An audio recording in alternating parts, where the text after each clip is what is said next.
Welcome back to Sheet Metal is Fun. Today we're going to go to the box that we've made with the latch, the handle, and the hinge. And we're going to show you how to make tool holders. So now you can look and you can peek and you can also look. There's our lid. Let's put our rake.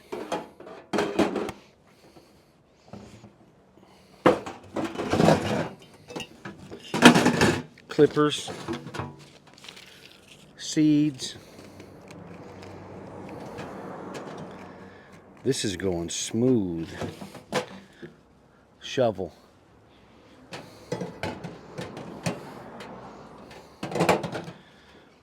We're going to put on these tool holders on the box that we made last time. I'm ready to get started. Let's go on inside. Oh, don't pick it up by the handle unless you latch it. That's better. See you inside.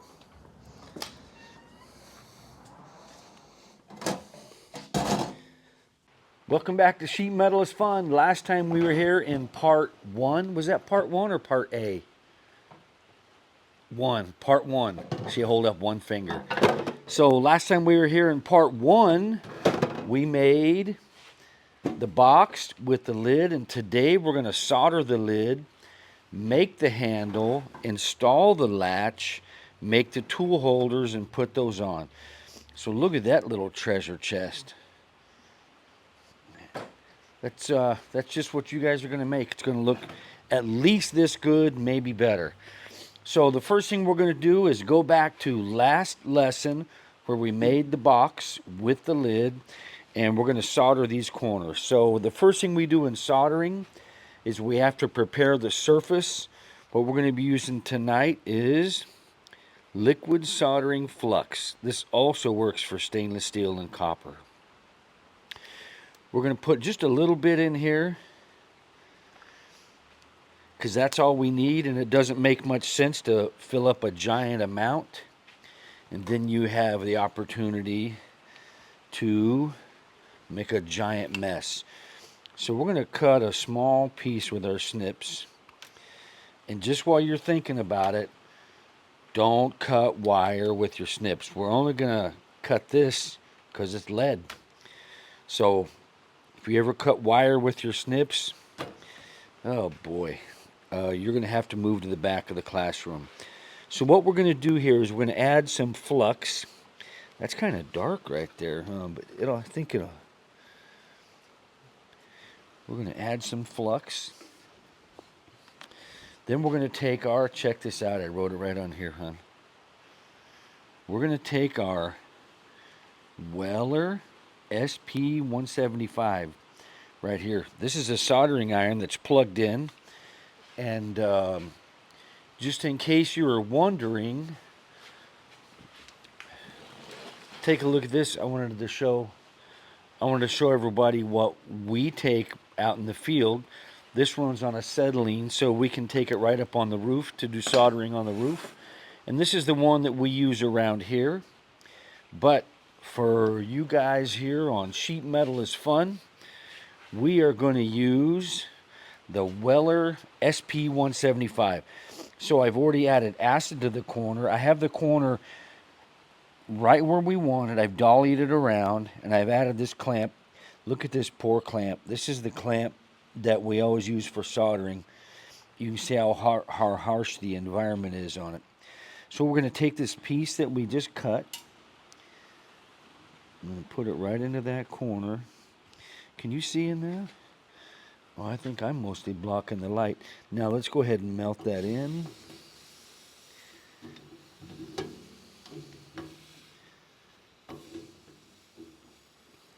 You know, it is so dark I can hardly see in there. All right. Will you use my flashlight?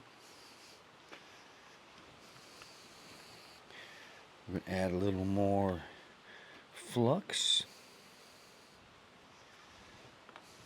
It is cold out here in the shop.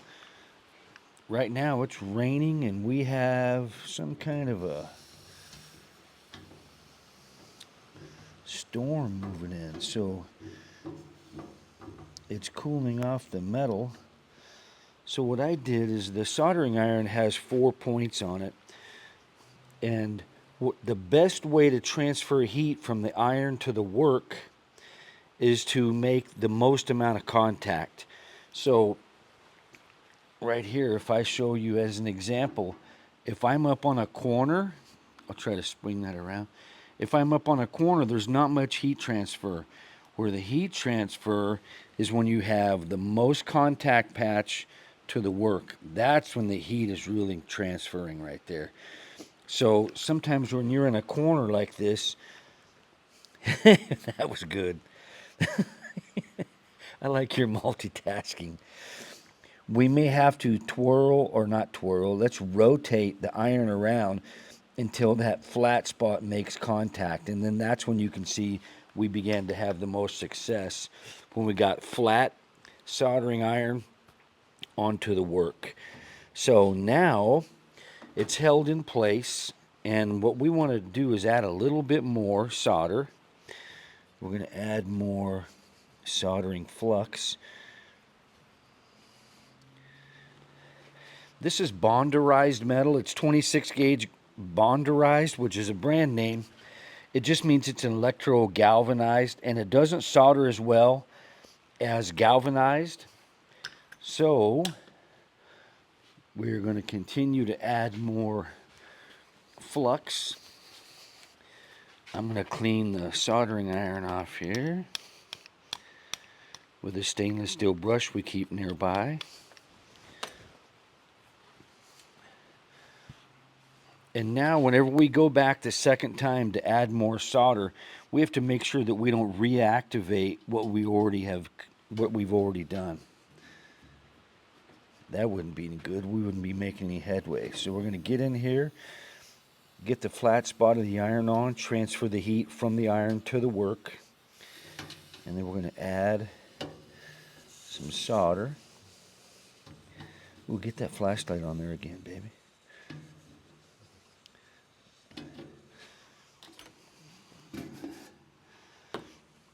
This bonderized just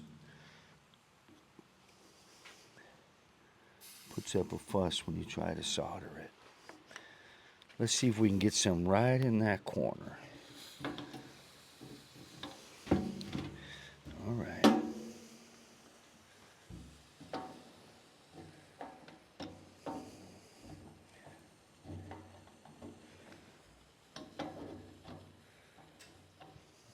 All right. We're going to pause here just for a moment. When it goes from silver to gray, that's when you know it has cooled off enough that it isn't going to move.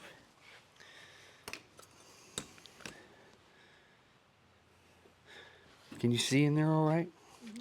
So I'm going to push this corner. You see how this corner is out a little bit? I'm going to push that in where we want it. Clamp it. Maybe if I move this back, does that give us a little better light?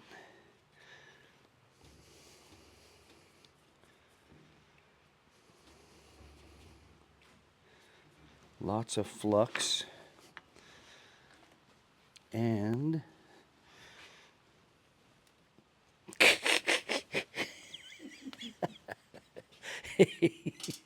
there's the piece we cut. That's funny right there.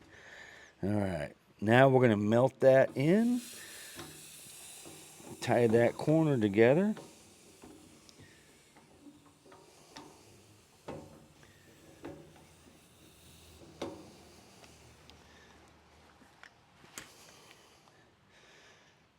Shine the light on. Look at that.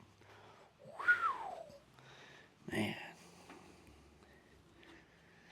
I like that. More flux.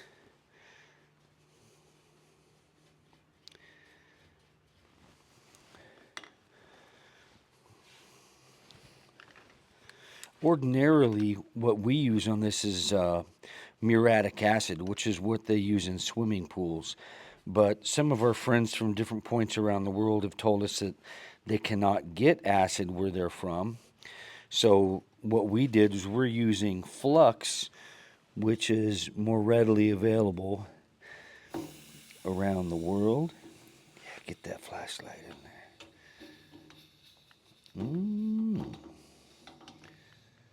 I'm being real careful not to reactivate the solder we added the first time.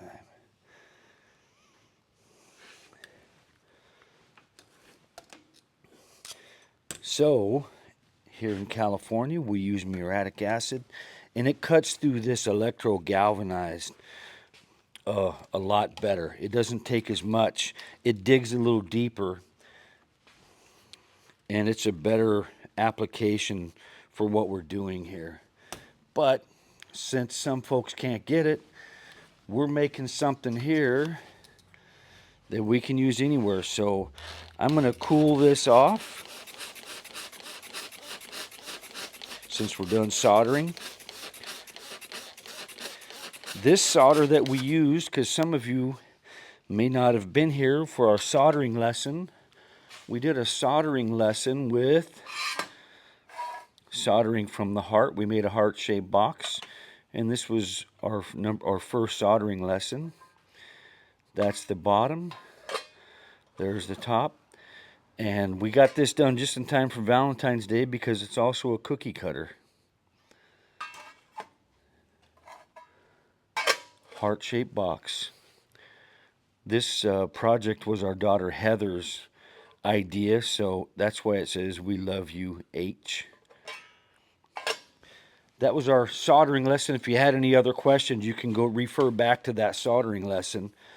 The solder that we used, a lot of the solder worldwide now has lead-free solder, and this is not lead-free solder. This is 60-40 solder, which is made of tin and lead, and it's solid core. That's the important part, is that you use solid core, not rosin core solder. So solid core solder, liquid soldering flux, and an electric soldering iron, or if you're going to hit the big time and be a highly skilled, highly paid professional like me, you'll want to do something a little more industrial, which would be the acetylene fired soldering iron. So we're going to set this soldering iron right over here so we can keep an eye on it while it cools. We have a shop cat here. Well, we have two of them. So we're going to spray a little water on the solder, and that deactivates the corrosive environment that this flux creates. And I think we are ready to, if you have any questions on solder, you can go to our Soldering from the Heart, or just send us a message. We're here to teach after all, and nothing makes me happier than answering questions. All right, so now that basically finishes our box from last week. And that's really tight, so I'm going to tap that with a hammer a little bit. And this one,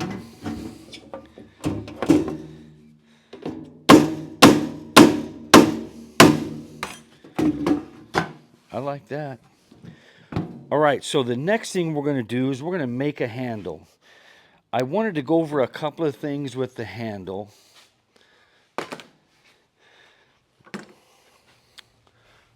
Brush. Come on in and take a look at this, hon. So the next thing we're going to do is we're going to make the handle. You could buy a handle. You could probably buy everything that we're making, but that's not the point. The point is we want you to know what it's like to have a sense of accomplishment when you make something with your own hands, and it is something that you can use. Oh, I don't know, this thing could probably last 100 years. This is not one of my original organizer bins, but we still use the originals every day, and I think I made them in 1981. So those have lasted 43 years so far and showing no signs of wear. So the next thing we're going to do, let's come over here and we're going to make the handle. I hope everybody that's watching this lesson has watched the first lesson where we made the box with a bottom and a lid with a hinge. And then today we're going to make a handle just like this one. And so this is an example handle. One of the things I want you to see, you're going to have to get really close to see this,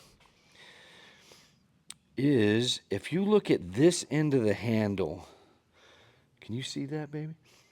You can see that we've hemmed this edge around and this edge around, and that gives us something nice to grip. However, when you look at the end of this handle, you see all of the backside of success there. So what we've done is we've added an additional tab and we've folded it over to cover those ends. Now what we have, when you look at the handle when it's installed in our project, you see a nice finished edge. I'm trying to move slow enough that the camera doesn't give up on us. So this is the without the hemmed edge. This is with the hemmed edge. They both work as well. So if you look at our handle, you see that we've hemmed the end around. There. And you'll also notice I've made a note here that says tinsel. So I want to take a moment and just explain to you the difference between a tinsel load and a shear load. You see what's happening here is there's a tab that's been around and there's a rivet in there. So when we drop our rake, is that what we're calling this, a rake? When we drop our rake into the tool holder, the bottom is being held in place by this tab that has bent around and has a rivet in it. So this rivet is in the shear location. This is a shear, this is a tinsel. So if I could explain that, the difference between a tinsel and a shear is if you're going to hang a picture on your wall, if you can drive the smallest nail into your wall and hang a picture on it, that's shear. If you take that same nail and put it into the ceiling and try to hang your picture from it, that's tinsel. So the tinsel is easier to pull out. So whenever you can, we want to operate in the shear position and not the tinsel. But whenever we put the handle on, there wasn't anything we could do about it. So that is in the tinsel. And I wanted to show you back to our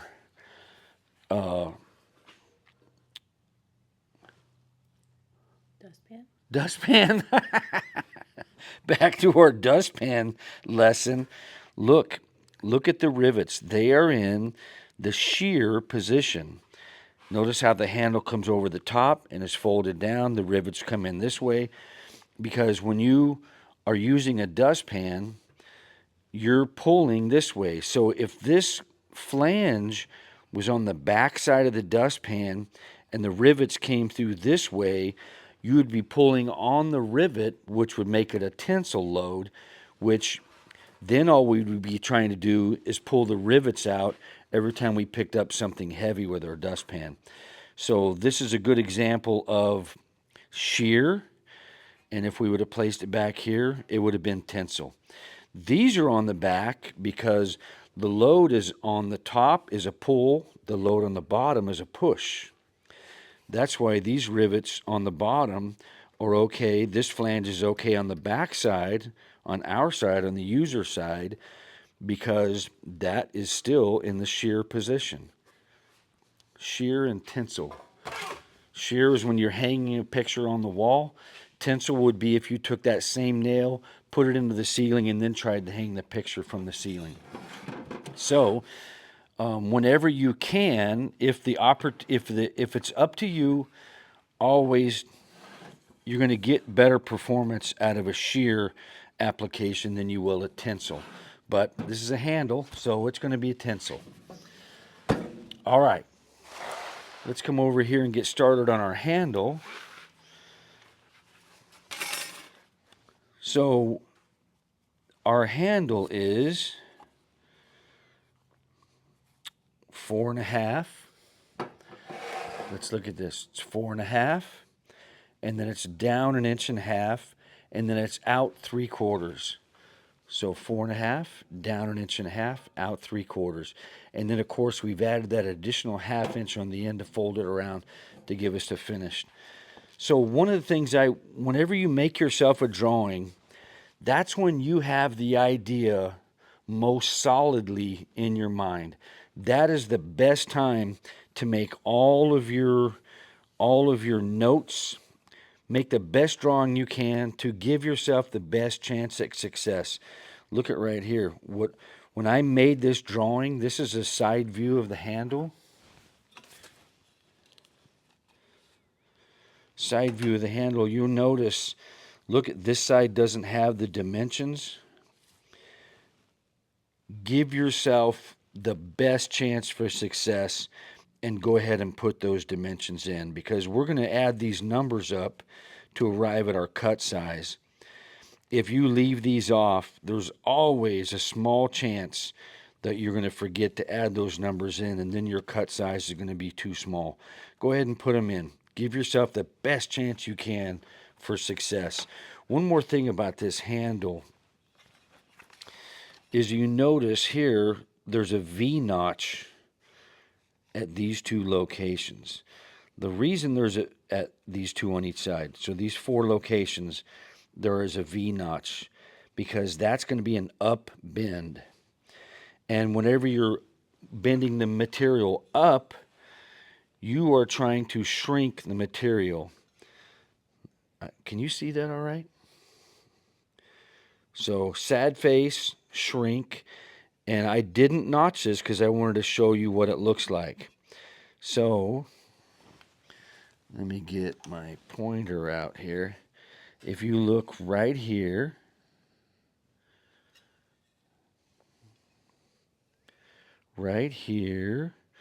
all of these wavy places are there because we didn't V notch this hem. So whenever we made this 90-degree bend up, then we're trying to shrink the metal. Metal doesn't like to be shrunk. So if we had a strip of metal, if I try to push this together, it's not going to just gather up. It's going to get ripply.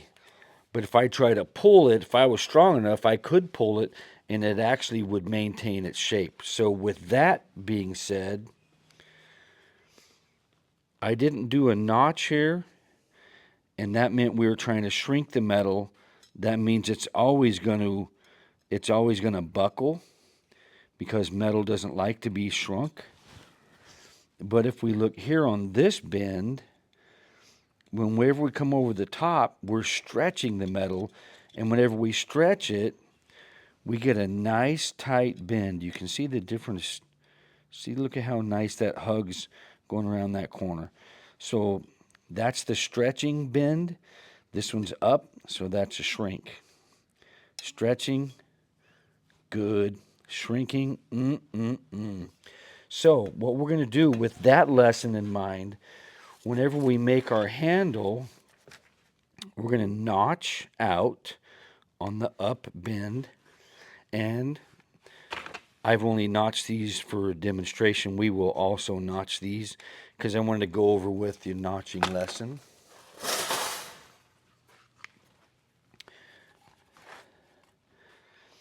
So every time we notch, and those of you that come by every time we're out here,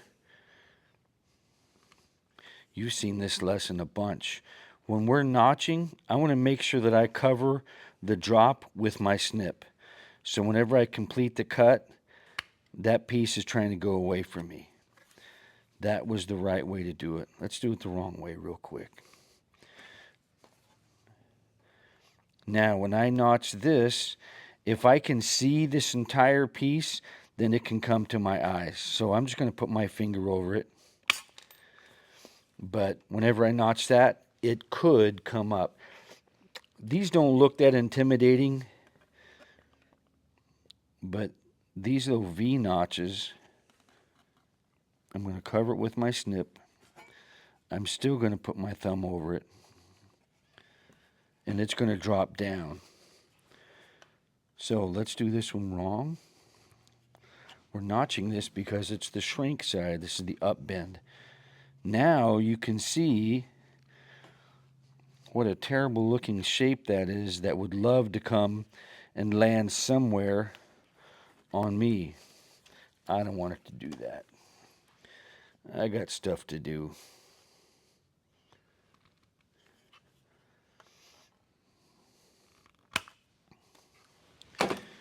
All right, so while the project is the freshest in your mind, you've just now done all the thinking, you've done all the measurements, and it's fresh in your mind.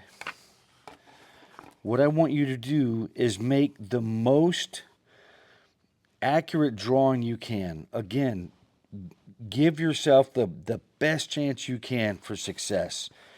So I've shown this is that hem up. There's a down, there's an up, up, down, up. And we're going to see this on our tool holder. I'm showing you a couple of different ways to mark. X is always you, the fabricator. So X is right here. We're going to come up toward X. Here's X. It's going down away from X. So always give yourself the best drawing you can, because it's never going to be more real in your mind than it is right now, because you've just done all the thinking. So my point is this. Let's say you're out here and you're making a handle and you get all of these things. If you don't give yourself all of these dimensions and all of these notes, then if your wife comes out to the shop and says, hey, hon, they got half-price chicken dinners down at the Swingin' Duck tonight, and you think to yourself, man, there's almost always a fight at the Swingin' Duck, but they do know their way around a crispy chicken dinner, and that's just the way I like it. So you go off to the Swingin' Duck with your sweetheart and get 2-for-1 chicken dinners, and then without all these notes... Did you just step on my foot? Without all these notes, when we come back from the Swingin' Duck with our bellies full of half-price chicken dinner, we're going to have to start from scratch and reacquaint ourselves with what it was we were making. And so I want you, so always make these notes. You get a phone call, it's lunch break, it's coffee break, it's nap time, the grandkids show up. This way it makes it easy when you come back, you know right what to come back to, and then it's right back to when it was most real in your mind. You can go right back to it. So now that we've made our cut list and we make sure, just it only takes a few moments, write in all the numbers, write these numbers in, and then when you make your cut size, you're going to have a better chance of success. Let's go over here to JB and bend this handle. All right, let's bend up the handle for our gardener's helper. Also, if you were, let's say you were a beekeeper, you could use that too. So let's bend this handle up. We've already made our instructions. We see everything that we want to do. Let's start with that hem. The nice thing about this break, and almost all breaks, the bending leaf is a 1/2 inch. So you'll notice as we work through these projects, very often 1/2 inch is the number that we want to use. So we're going to fold this up till it stops. Open it up, push it back in, fold it down. Let's give it a little bit more. Oh yeah. All right, so back to here. Basically, if you go flush in the front, That's going to put you right on that 1/2 inch line. 1/2 inch hem. I really like JB.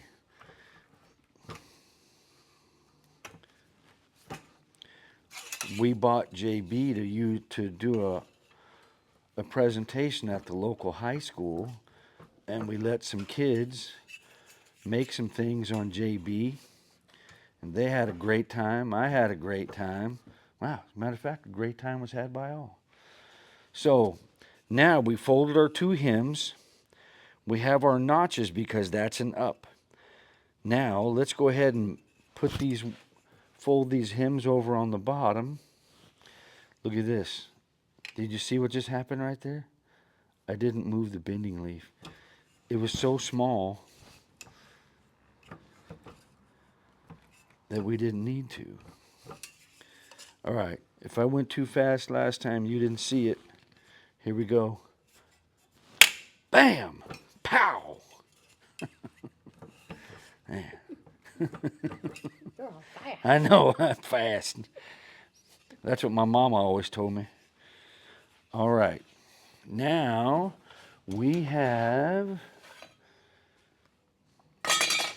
some scribes that we've made in prior lessons. This bend right here is at 3/4 of an inch. Let's try it. Yep, just going to double check it. 3/4. This is a scribe that we made on a prior lesson. Now let's go ahead and bend that up.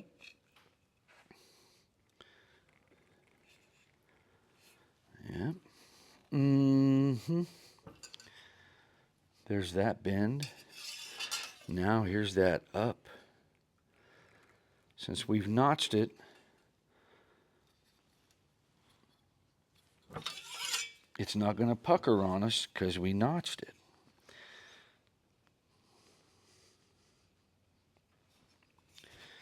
Anti-pucker notch.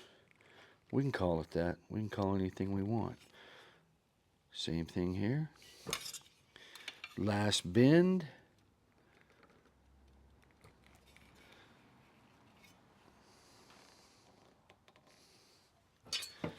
Oh, man. This calls for a little bit of fine tuning.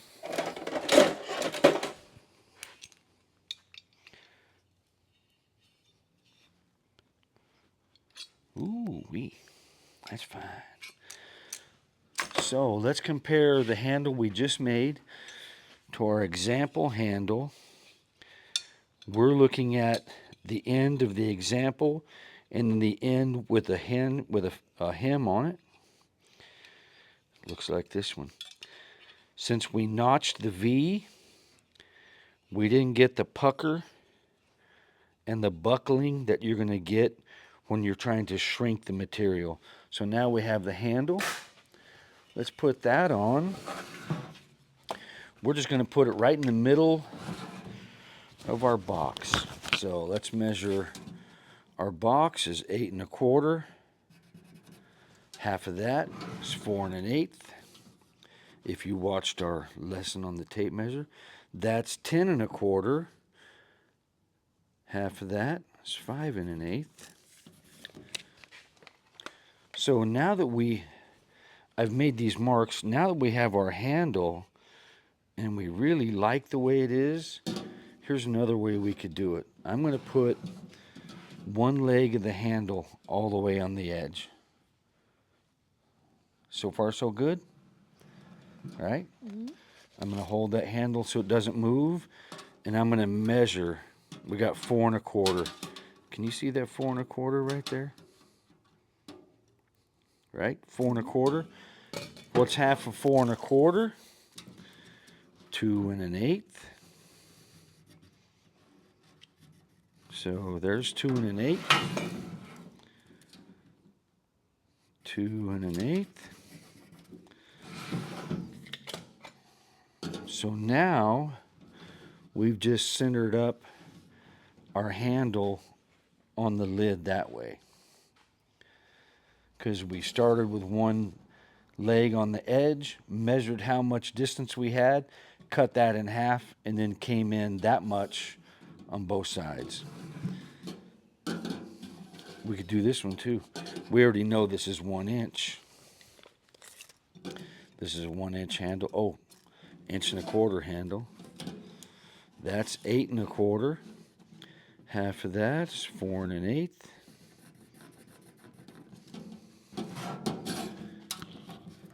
Half of 8 1/4 is 4 1/8. That's our center line. All right, here we go. Look at that. Let me get the drill and the pop riveter out.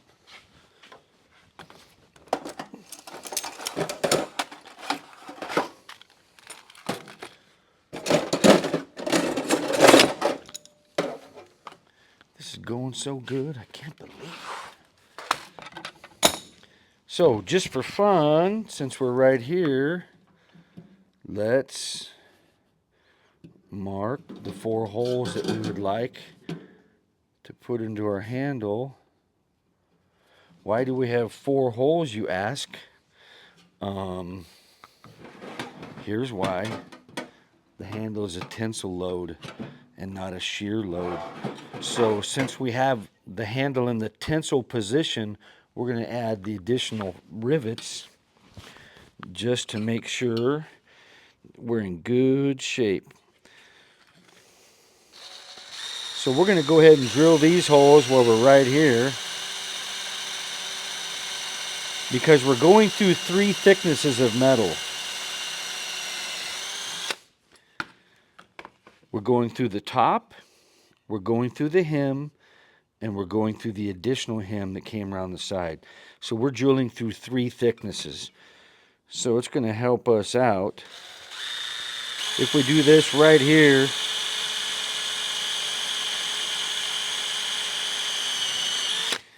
And drill into our piece of scrap lumber.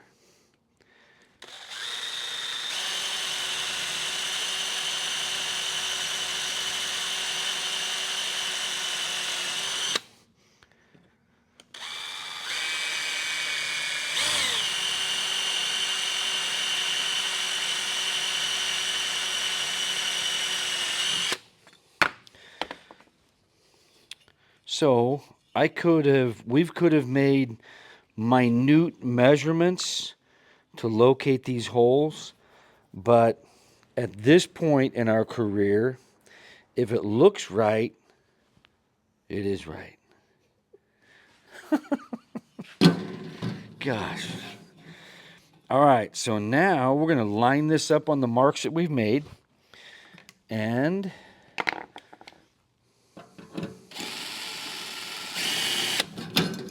let's get the handle out of the way, because if that grabs our drill bit, it's going to spin around. We don't need that. So now that we know where the hole is, let's go ahead and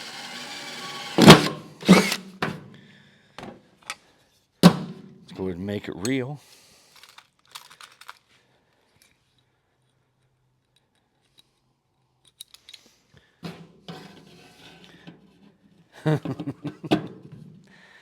I'm going to make sure this is, to be honest with you, I want to have a little more rivet sticking through. Oh, to be honest with you, I don't know how I feel about that. I want to be honest with you guys. This has an 1/8 of an inch grip. This one's a little longer. So since we're going through 3 thicknesses in the handle, 1 in the lid, let's go ahead and use the longer rivet. That way, make sure we have plenty of material sticking through.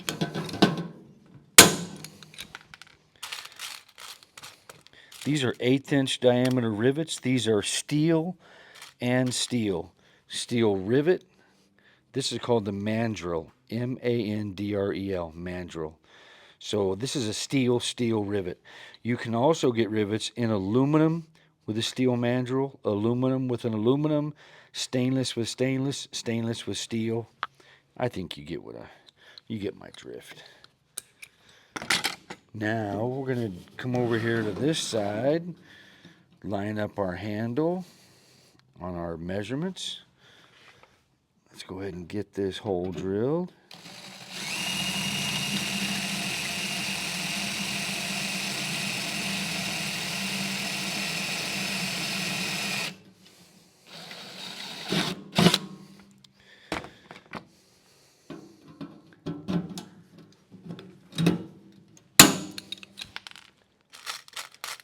All right, we drilled all 4 holes. Let's put the last rivet in.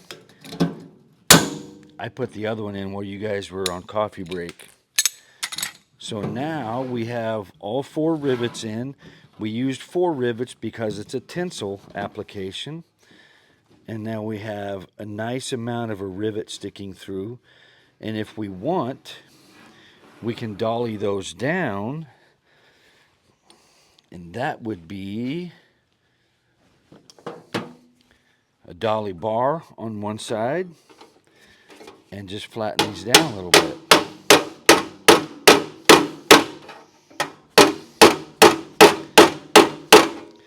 I'm going to go with this configuration. Yeah, more better.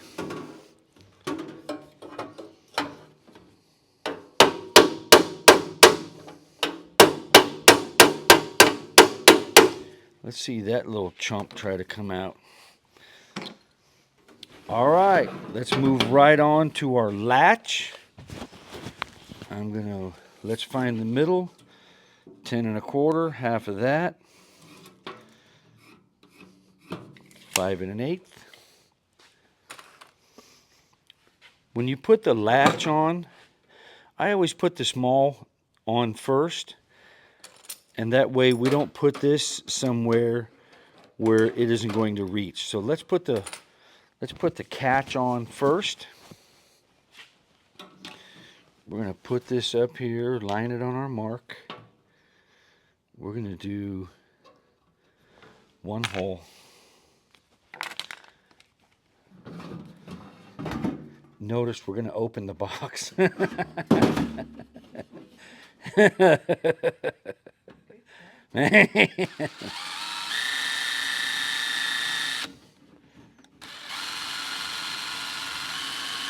Make sure you put your fingers in a good place.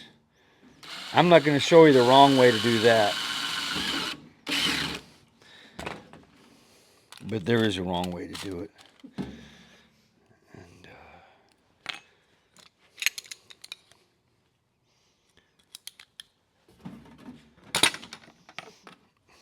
I was just checking to make sure with the small rivet if we had enough going through on the back side, and we do. Sometimes what we'll do on the back side of a rivet in these thinner materials like this is 26 gauge, is we will add a washer on the back side of the rivet. All right, here we are on our second hole.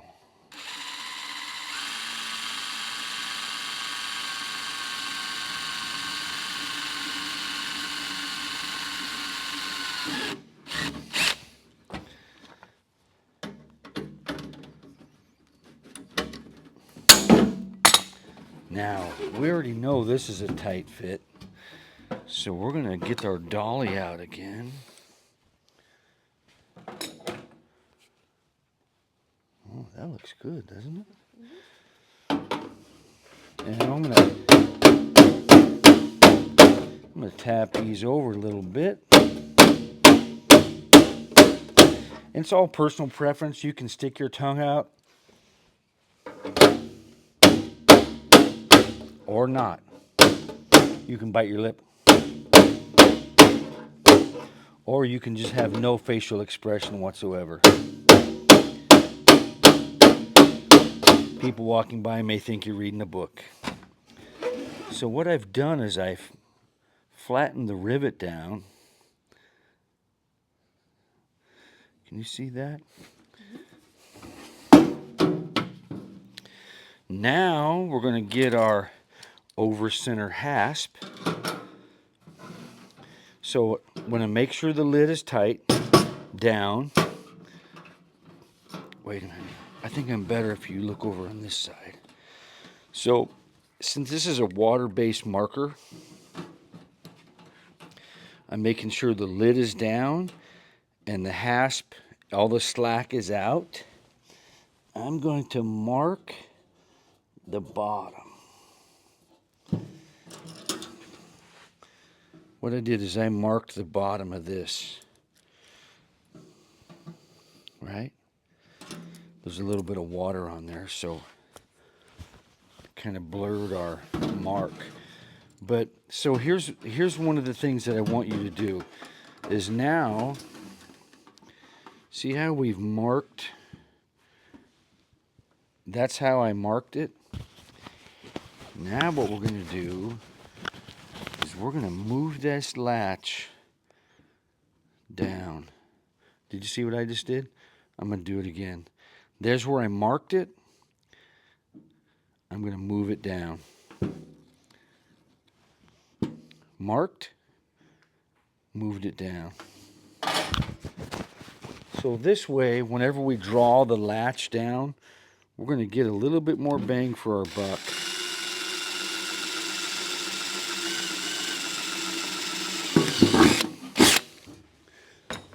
Alright, we've already decided that the small rivet was sufficient or adequate. Now, I like that. These rivets are 1/8 by 1/8. Now, we're just going to make sure that our latch is straight. We're going to drill this second hole.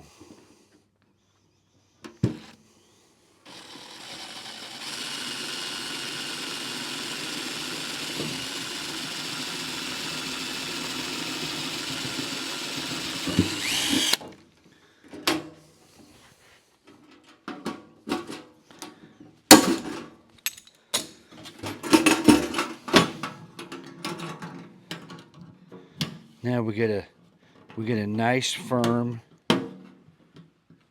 latch because we marked it and then we went down below that mark. Otherwise, this handle would be a little bit loose. And since we've dollied all the rest of these, I'm going to do it to this one too.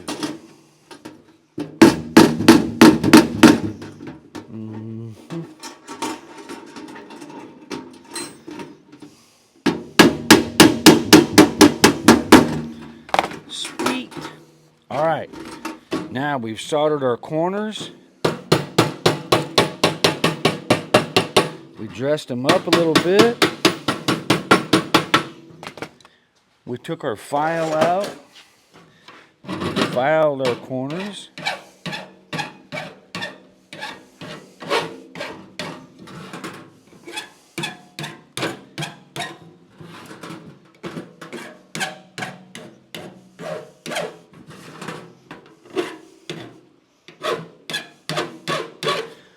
Last time we made the box, when we added the hinge, I put this rivet into the hinge as far as we could into the corner.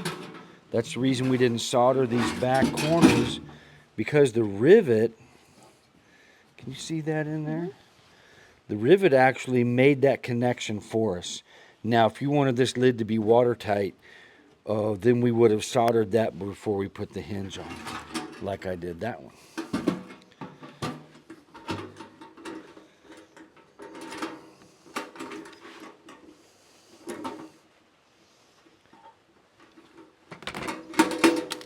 All right, this is a great example of putting a washer on the rivet.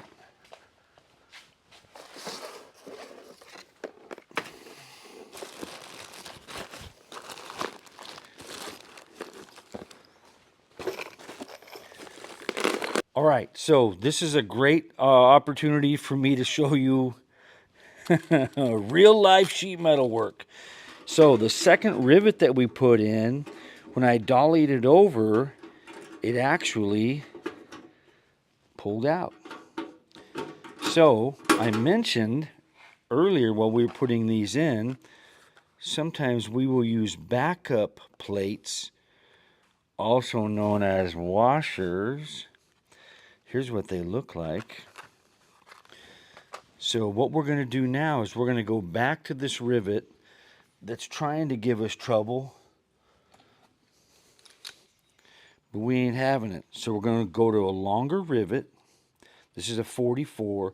These are 42. So this is 1/8 inch diameter by 1/4 inch reach. And look, we're going to put a washer on the back side. So here we go. Man, what a great opportunity. So rivet through. Can you see through there? Washer on the back side. Here we go. You also get to see how a rivet works. Look at that. So we added the washer, and then the rivet came through the washer, and now you're going to have a little, well, you're not going to have a little bit more grip. You're going to have a lot more grip, a lot better grip. So, glad this happened. Let's drill this one out too. If one pulled through,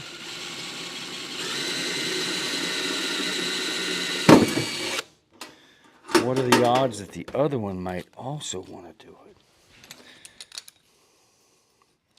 Longer rivet, backup plate or washer. It's an 1/8 inch washer.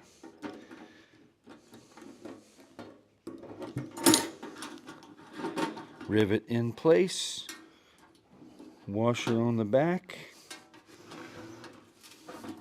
If I turn this way, can you see that? Wow. 2 rivets with backup washers. Take that. Take that, you over-center latch. All right, our next thing is, so now we've finished soldering our lid, we've added the handle, we added the latch. Now let's go to our tool holders.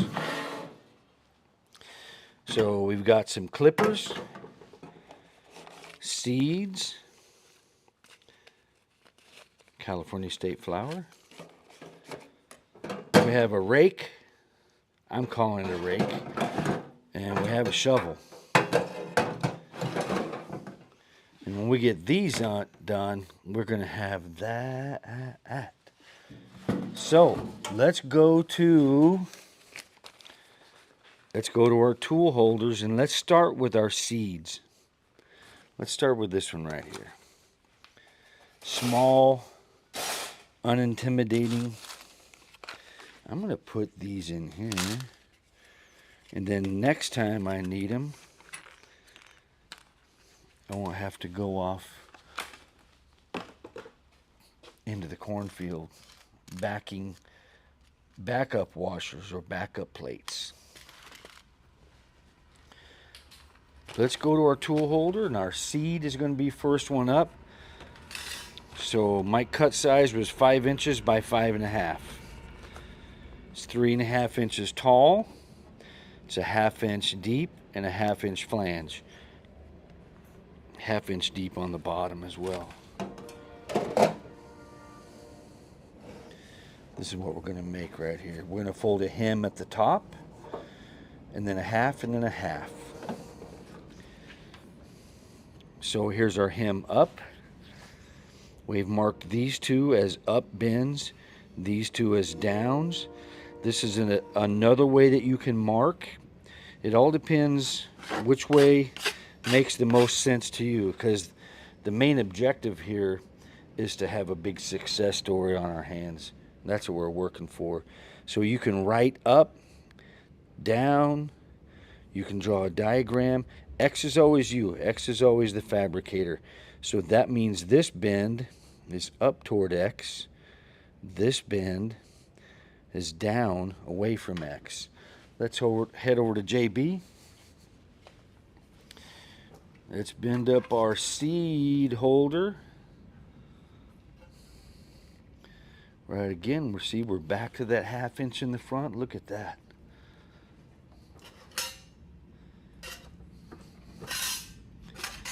Man, this is so great. I love you, JB. All right. So let's do flush in the front. And we know if we go flush in the front, it's a 1/2 inch. That's a 90. In the front is a 1/2. So you know what we get here? 1/2. Let's do the same thing here. Let's go flush in the front. It's going to give us a 1/2. Up 90. We're going to flip that over. Push it tight here. That's going to give us a 1/2. Up 90. We're going to come back here, bend this one up a 1/2. This one's going to get a little trickier. This is going to call for a little bit of imagination, which we have. I'm going to mark that a 1/2 inch. 1/2 inch on one of the scribes that we made. Let's bend that.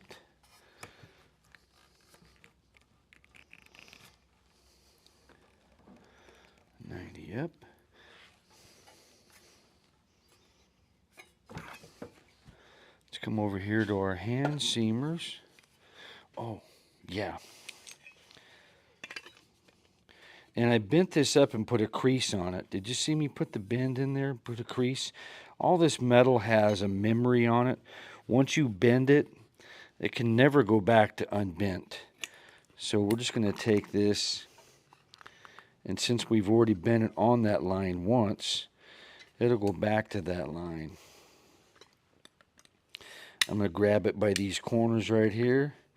Just make sure all the corners ended up on the same plane, that they're all the same plane.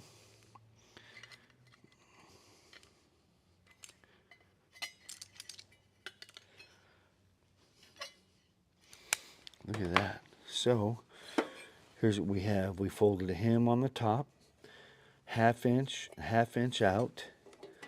So we have theoretically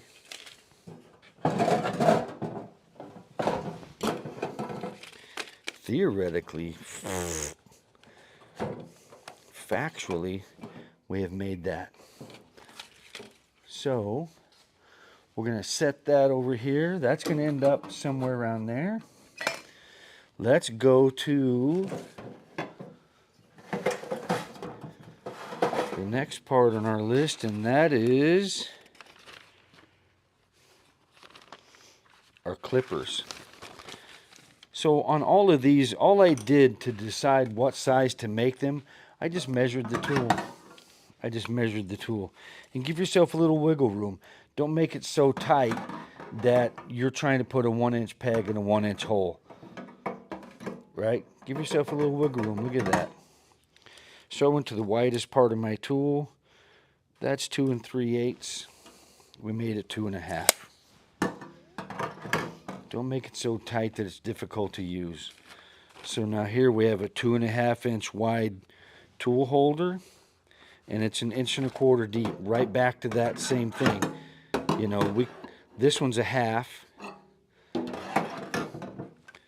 This is easy to grab. It's also easy to take in and put out.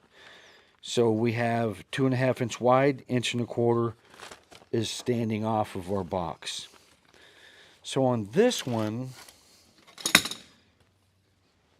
what we've done, so with the seeds, this has a corner. Look, that corner is in there all the way. See how that's a tight corner? The corner is sealed up. One of the things that I want to do on our clippers is we want to make an open corner, so when we put these back in, if they have dirt, they have something on them, we haven't made a place, a dead end where it's hard to clean out. So we've made an opening on the bottom. And we're going to do this, I think we're going to do it 3 different ways. Yes, we are. Yes, we are. So this is the diagram for our clippers. We are 2.5 inches wide, 1.25 inches deep, and we have a 1/2 inch flange, 1/2 inch hem. But look what I've done to the bottom. We're going to put a bottom notch on here. Here's what the corner is going to look like. I didn't go to that line. This is our bend line right here. Notice I went beyond that 1/4 inch. And here I've left it in so you can see how far I went in. I went in 1/4 inch past. Now that we've done that, let's notch it. Ordinarily, this would be our notch. But we're going to do this 3 different ways, and then you pick the one that works best for you. So I've gone 1/4 inch inside of my bend line.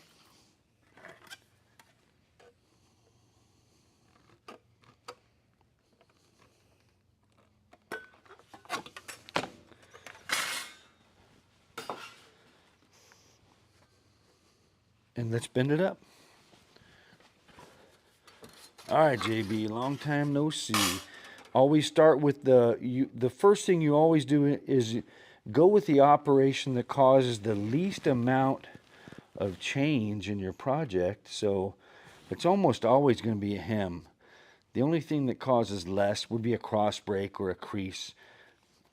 So your first bend is always the one that causes the least amount of change in your pattern.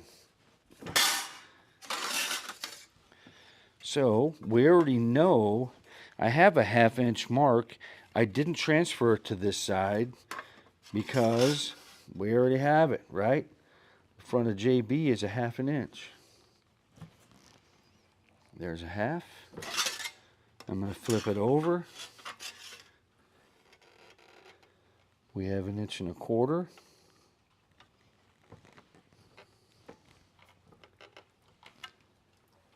Up 90.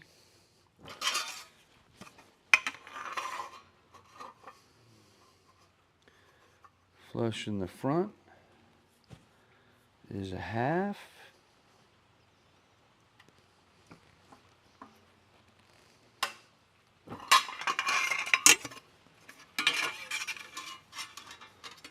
Let's see. If I put this in here, I'm going to have a little bit of an obstruction. Can you see how that 1/2 inch flange turned down is going to catch inside the machine? And it's not going to let me, like, look at this line right here. That is not going to let me come down and get to that line. What we're going to do is put this in from this side. You think we should lower JV down for the next one, baby? Okay. All right. 90 up. You don't hear me playing the short part. You don't hear me playing the Yeah. Okay. Well, I just marked that half. Well, there's a first time for everything. All right. So let's get that 1/2 inch line. We know that's an up. Now our last bend is going to be this one right here.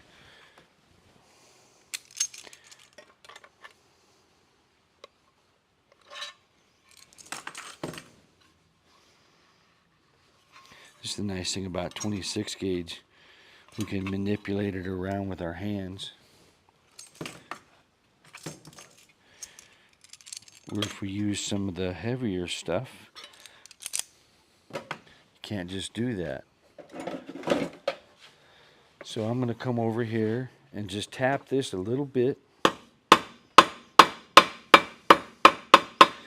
Since we bent it by hand, we didn't get the precision. So if you look at this from the side, so I've done this one differently. If you look at this one from the side, we put the notch, the opening on the side. Now what we did is we put the opening at the bottom. So there's a side view. Now where the opening here, where the weep holes are, they're on the bottom. So that's going to give us a different side view, and it's your personal preference. I put the hole at the bottom, and I put the hole at the side. Your choice. That's our second one. Now let's go to our, that's the clippers.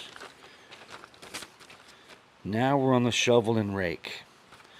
So now we're going to make shovel and rake tool holders. I've shown you 3 different ways to put marking instructions, bend instructions on your pattern. Number 1 is,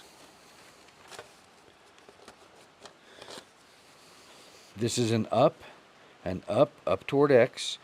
That's a down, it's down toward, away from X, down away from X. This is very common. I don't know if it's worldwide because I've never done this work worldwide, but everywhere I've ever been, this is very common. It's an acceptable, very acceptable.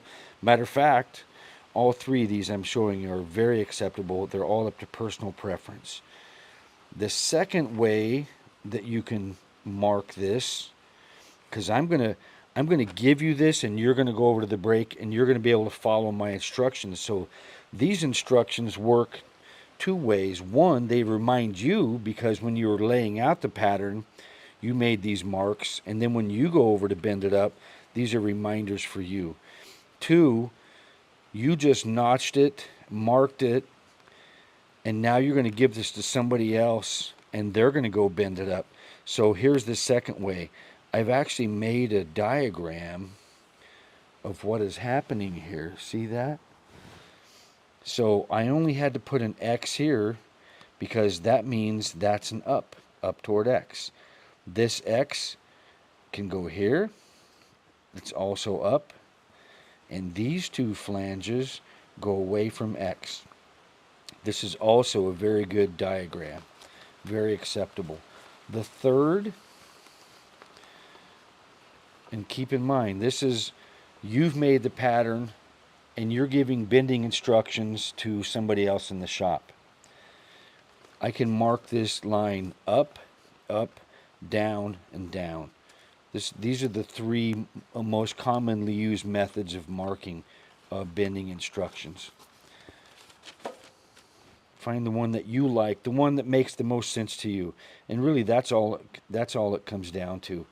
For some people, this is the only thing that when they look at this, that registers instantly. For some folks, they want to see a diagram. They see that, bam, no questions.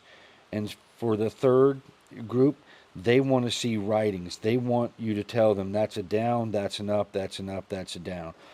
What we're going to do on this one, we're going to put 2 holes here, and I'm going to show you that here in a minute. So we said we're going to do the drainage 3 different ways. This is the second way. The third way is we're going to make the drain hole on the side like we did here. So we've done 1, drain holes on the bottom. We're going to do one now where I've laid this out just exactly like this one. Instead of notching it this way, I made a line a half inch up on the sides.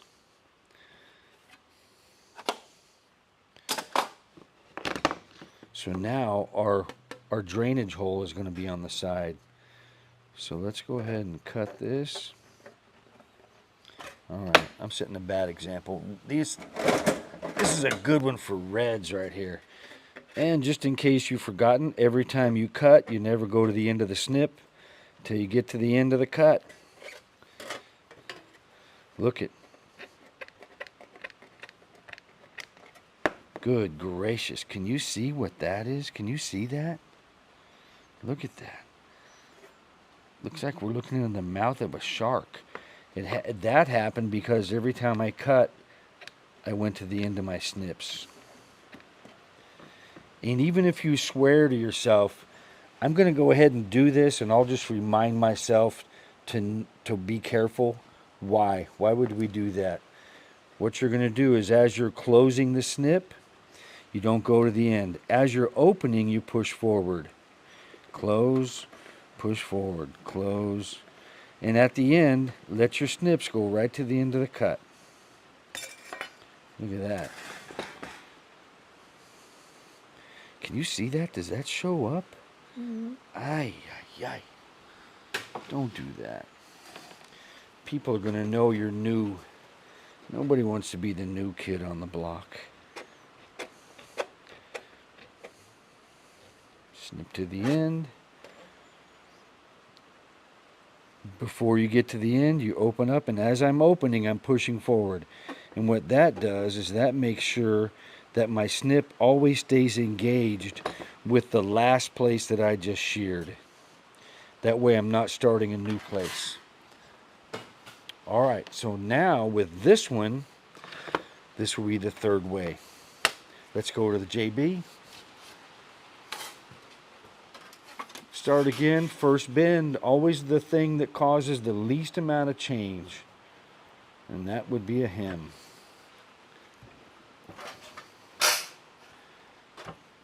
That's bend number one.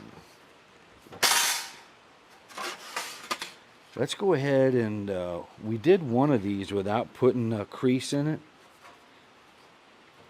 Let's go ahead and just crease it, flatten it back out.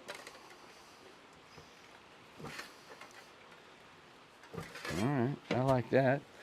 Now, we're going to turn it over, flush in the front. It's going to be our 1/2 inch flange.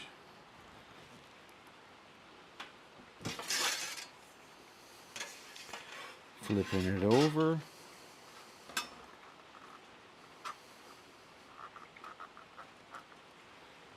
On our mark, which I think was 1 3/4 inches. Let's see. 2 1/4. Good thing I didn't have any money on that. All right.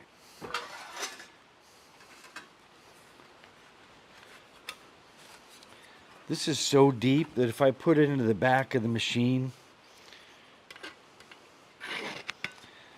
it's going to put a back bend somewhere in our project. We don't want to do that. So we had to mark the 1/2 inch this time.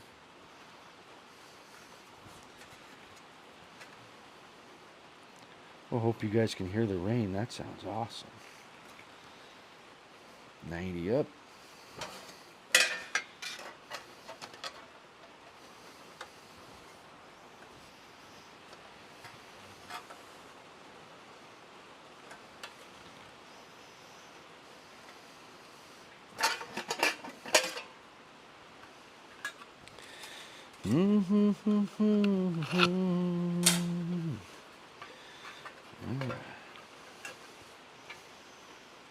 I think I put the tabs. Yeah, let's do that. You know what? We're right here at JB. Let's finish this thing up. First operation, the one that does the least amount of change. And that way it doesn't prevent us from performing the very next function. And by that I mean, if the first thing we did was make this bend right here, now we have a 90-degree piece of material, and then it would be very difficult to put the hem in it after it was bent up. So first thing is always the part that affects your project in the least way. So we've got our hem. We can go flush in the front.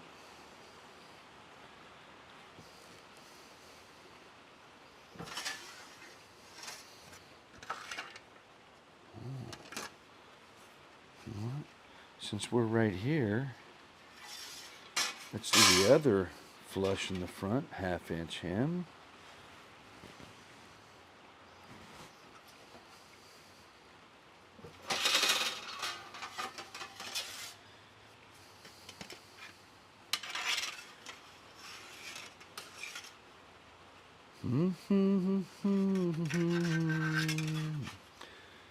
Now we're going to bend this up, the main body.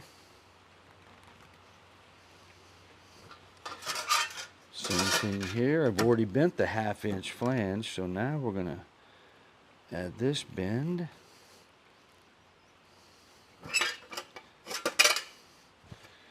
Now we're going to come back and hit this one. On this one, we put the weep holes on the side.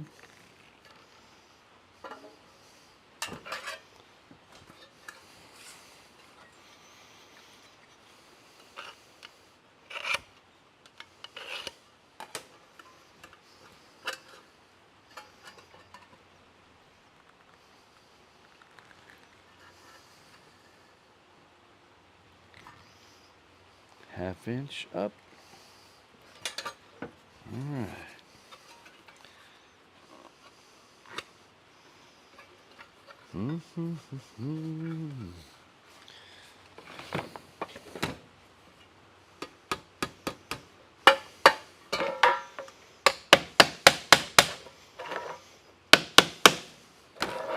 So let's look at our 3 different problem solving. Oh, this is the other one. Oh, that's 3 different ways right there. This is the 4th one. So tonight, you get buy 3, get 1 free.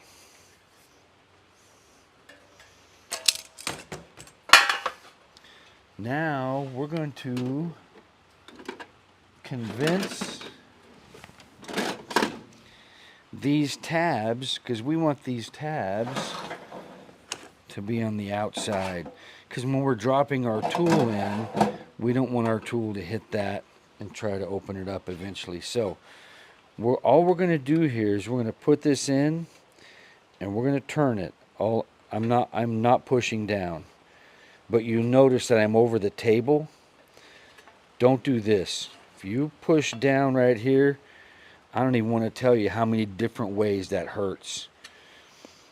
I've never done it myself, but I've seen other people do it. Here, look at this. I've never done it myself, but I've seen people do it. All right, so over the table, and that way if your screwdriver becomes disengaged, all we're going to do is hurt our table. I'm not going to hurt the operator. So now that we've convinced this tab to go to the outside of the main body. Oh, that's a good view right there, hon. Try this one again right there. Look at that. Look how good that is. Now we're going to finish this up right here.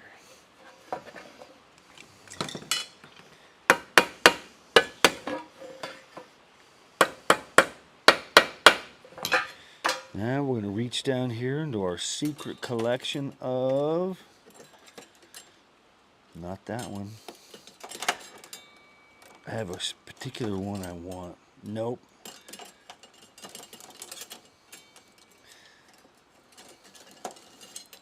Yep.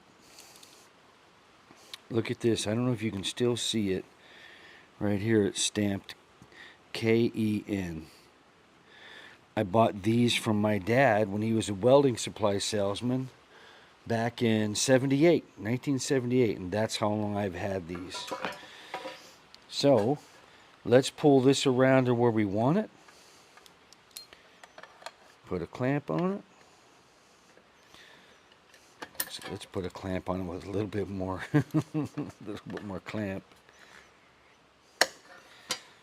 So how does that mean I've had these 46 years? No. 78, 40, 46? All right. I'll do the math after class is over. So let's put this in here. I'm going to put this halfway. The reason I'm putting it halfway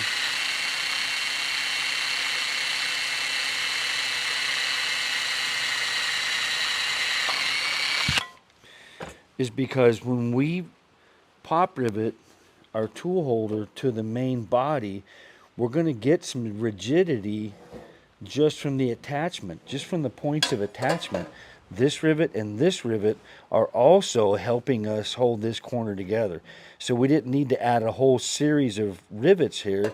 We're going to get the strength for free off of the 2 attachment points. So we're just going to put in 1. Since we're just going through 2 pieces of 26 gauge, we're going with the 1/8 by 1/8. Once we get into production mode like this, we're going to load the pop riveter so the next time we need it, it's going to be loaded. So I'm going to squeeze that where I want it, clamp it in place. Let's put a rivet halfway in the middle.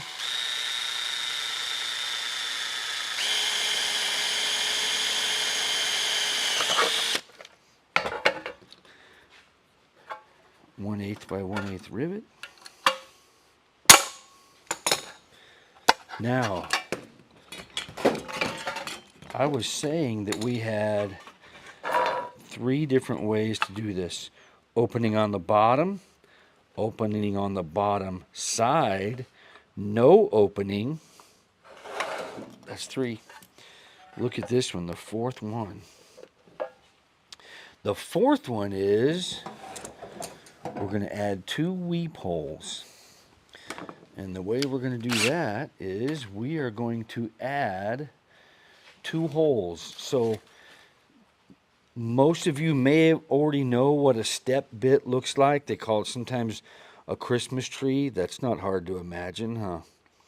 A Christmas tree bit or a cone bit, step bit, all good names. So these have, this is the professional set, so is this one.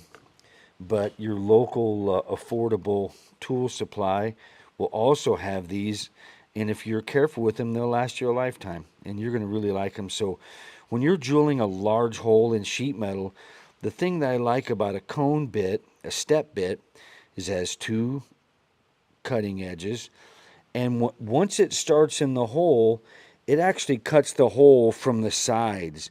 It's not cutting a hole down from the top. Once you begin to pierce the material, then it's cutting from the side, and it doesn't grab as bad. So let's try this little nugget. Look at that. Look at this thing.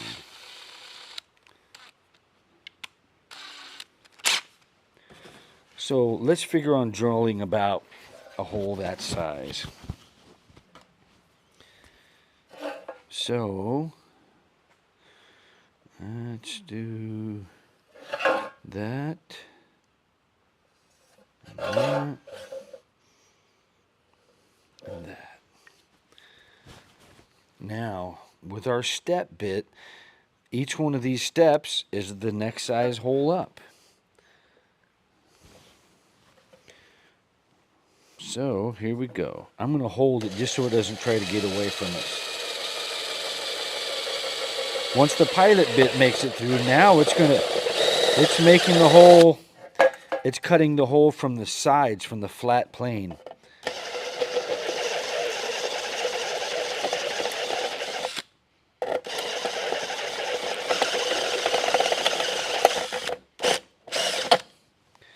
Look at that. I said we were doing 4 different ways, and here we are doing it.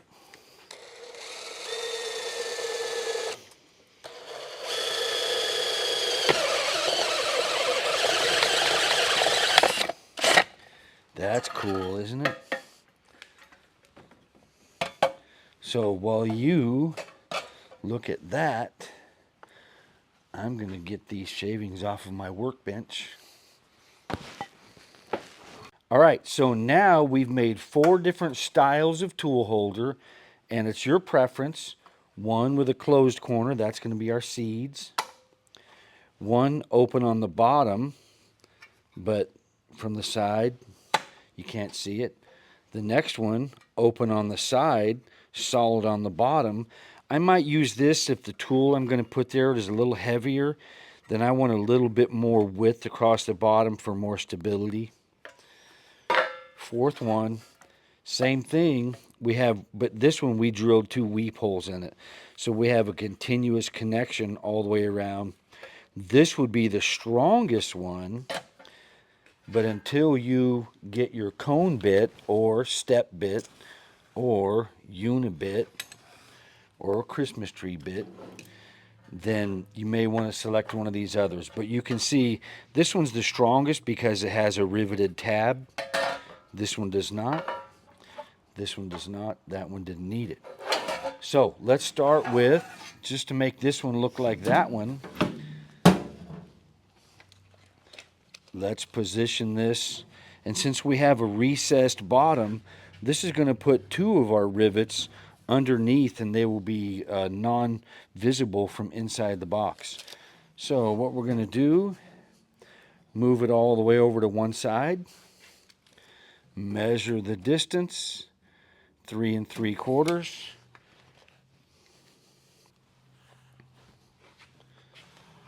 And that's going to be 1 7/8. So half of 3 3/4 is 1 7/8.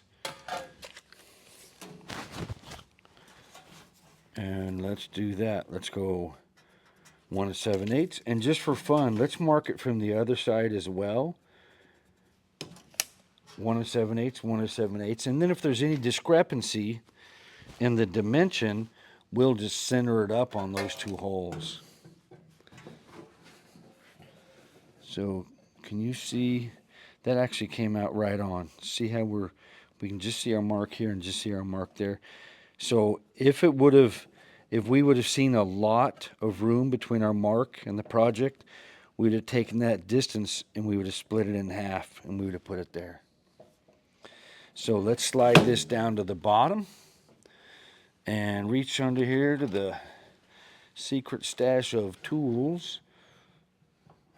And I'm going to put this flange just off the bottom, because the last thing, we don't want anything that's going to be sharp and protruding past the bottom of our box. So we want to stay just, really the place we want to be is if we could follow this radius around, we want to be just where that radius stops and it begins to go flat. That's where we want. Can you see that? So not here. We don't need to go that far. We want to go just off of that radius. Line it back up on our marks. I only want to clamp it as hard as we need. That looks like the right amount of clamp right there.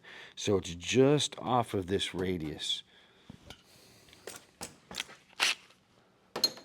And then we are going to put the drill bit back in. I'm going to put the rivets in here, and then I'll see you guys in a minute. I'll see you on the front in just a minute. All right, so just so you didn't have to watch me put in the rivets, I've put in the rivets. This is the design with 2 drain holes. On the opposite side, same dimensions, but this has the drain holes on the side, visible from the side. Then across the front for our clippers, we have the design where the weep hole is at the bottom. Let's go ahead and put that on.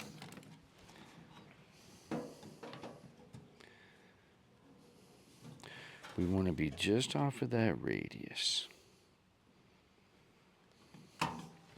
And let's put on our glasses too, if we need them.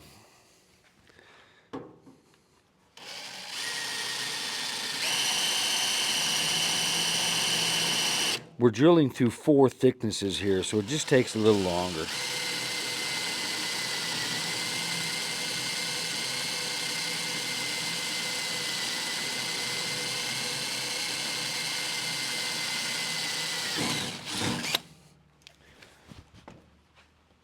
Before I drill a series of holes, I like to lock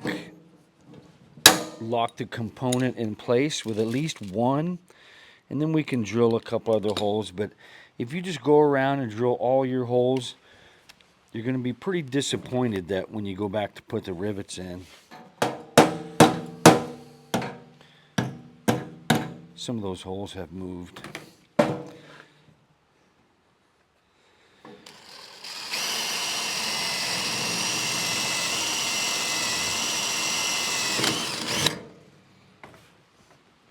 Phew.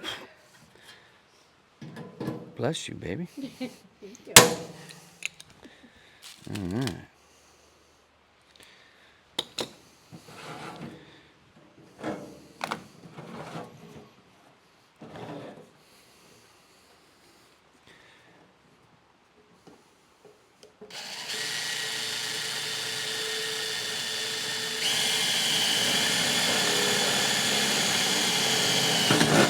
All these dimensions that we have here are all subject to change according to your needs. So if you were thinking, hey, I got to call Ken, find out what size that box was,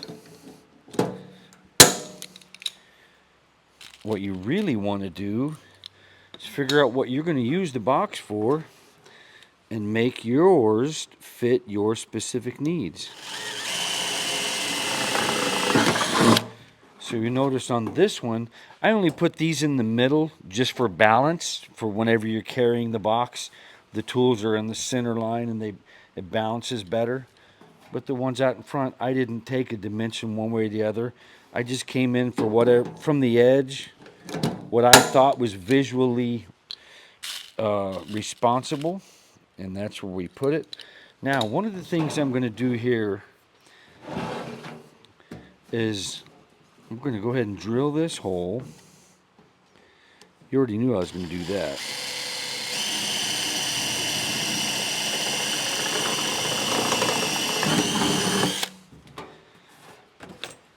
So a lot of what we're going to be doing with our gardener's helper is we're going to be putting things inside. So what we can do, you'll notice what we've done on all the others is we put the rivets in from the outside. Gives us a nice smooth appearance on the outside, but it gives you the back side of the rivet on the inside. So I just wanted to offer up one little change, and that one little change would be you could put your rivet in from the inside out. Inside out. Now watch this rivet, you get to see how they work. What we're going to do is pull the mandrel through the rivet. The rivet is going to expand until its engineered breaking point. So now what we have is we have a smooth interior, and then on the outside it's really not much of a problem to have this little protrusion because it's in an area that isn't going to be catching on anything. I'm only offering this up as an alternative.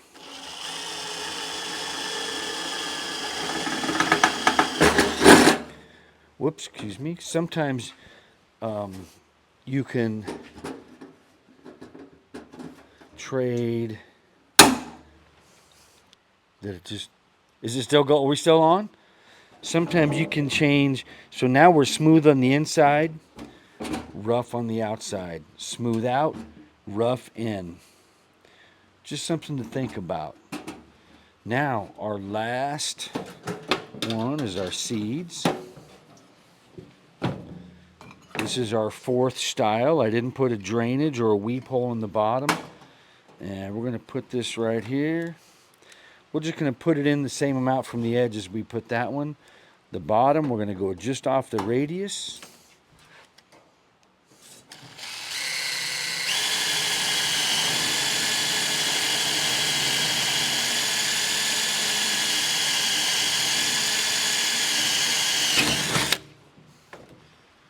So we're going to lock that in place.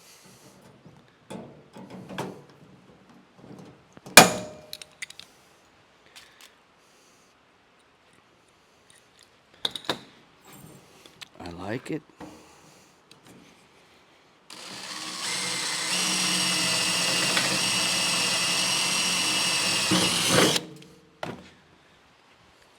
Like I said earlier, if you drill a series of holes, and then you go back to put the rivets in. Very high probability some of those holes aren't going to be there. This one is so small, and the weight of the seeds is light.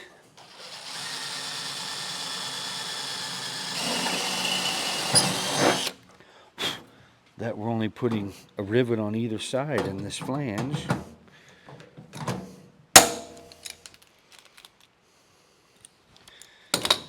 I think we're coming up on the last rivet. Catch me if I'm wrong.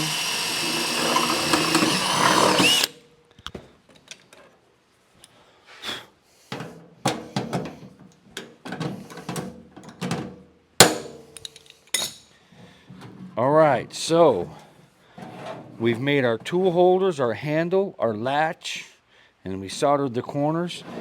This is one way you can do a solid bottom and a weep hole. Weep hole in the bottom, not visible from the side. No weep hole, solid corners, or a weep hole visible from the side. So now let's load this thing up. Look at that.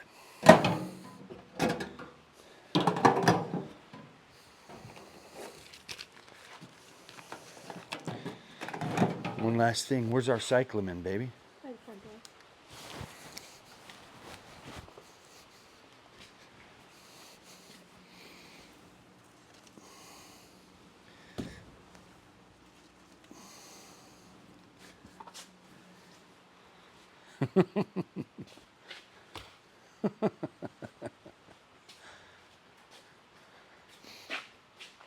All right. We had a cyclamen by the front door, but gosh, it was beautiful. And the cat played with it.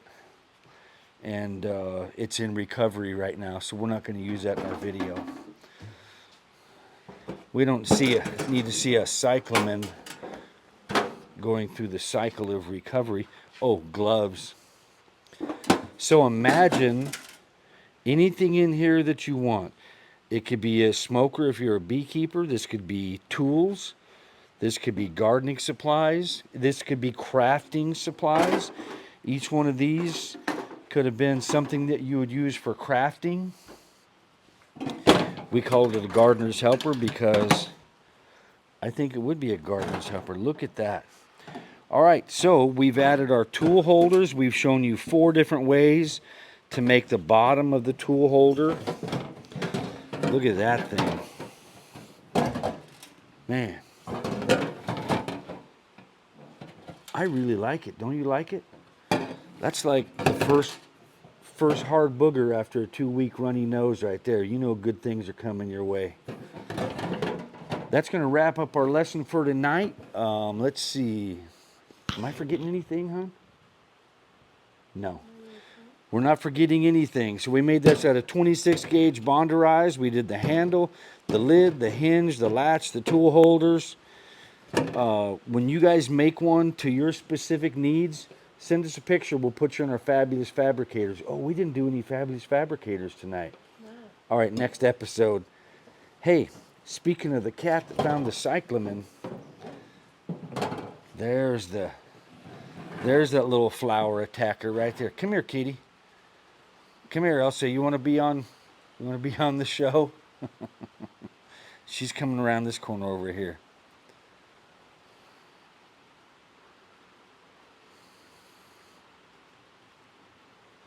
All right, we'll wait. She's so curious. She wants to know what we're doing. She goes, are you guys playing with my cyclamen? No, we are not. Thanks to you, there will be no cyclamen in tonight's lesson. All right, all you folks out there in sheet metal is fun land. We've had a great time with you. Thank you for stopping by. Thanks for checking us out. Make one. Send us a picture. We'd love to see you seen what we made. We'd love to see what you're making. Good night. See you on the next one. Sheet metal is fun.